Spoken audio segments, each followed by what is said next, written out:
Mazhoranca dhe opozita gjatë fushatës elektorale për zgjedhjet e 11 majit premtuan rritje të pagave, por në veçanti të pensioneve në 4 vitet e ardhshme. Pensionet minimale dhe pensionet maksimale kanë qenë në fokusin e premtimeve jo vetëm të opozitës, por edhe të mazhorancës socialiste, e cila fitoi edhe mandatin e 4.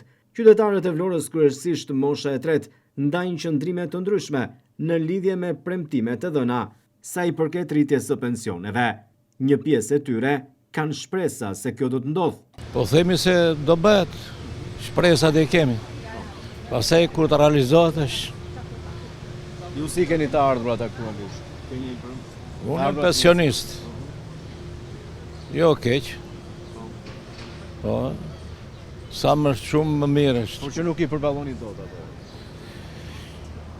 Po, mesatarisht, mos të qajemi shumë, ku i thonë se, as shumë, as pak. Sa pension merrni? Unë marrë 400.000 lekë të vjetra. Pra jeni disi më ndryshë se të... Po, ka punon naftë, ushtarak. Si unë do u them një gjë me që më pyetën. Ata duhet ta bëjnë se s'bën këtë punë. Unë kam një krushkun tim italian. Ai ka qenë mekanik i thjeshtë. Ai merr 180 euro. Unë marrë 170 euro, ka një saldator, montator i patentuar, që edhe me 100 apo 200 euro t'i shtojnë, nuk janë gjë fare. Kaq. Mendoni ju se do të mbajnë premtimet e fushatës? Premtimin do të mbajtë ashtu shumë ai.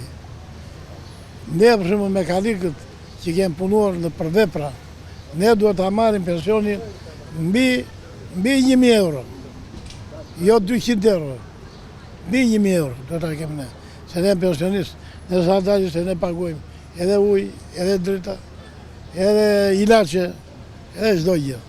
Po, shpresojmë dhe besojmë. Te kjo qeveri, se kjo qeveri i ka ndryshuar faqen këtij vendi. Themi ato që është. Juve ja dini dot me të ardhurat që merrni?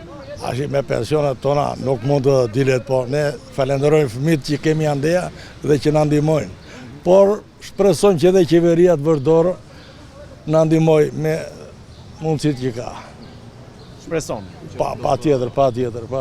Por ka edhe qytetarë të cilët janë skeptik nëse do të mund të ndodhë rritja e pensioneve në këto 4 vite të mandatit të 4 të qeverisë Rama.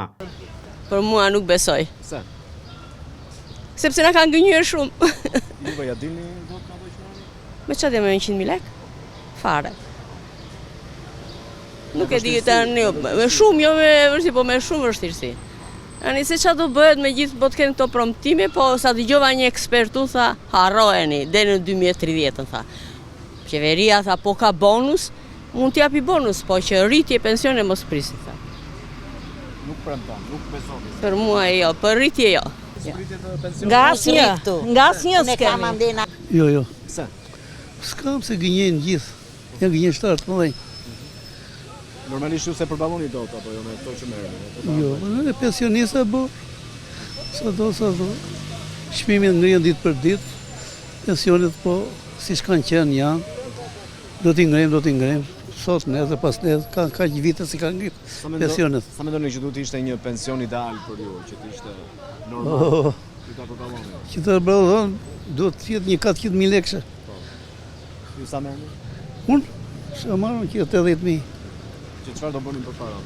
Se dieta, po janë shumë shtrenjtë, çdo gjë është shtrenjtë. Sidomos këto, ju edhe juve që jeni kështu nuk e ngrini këto ilaçet.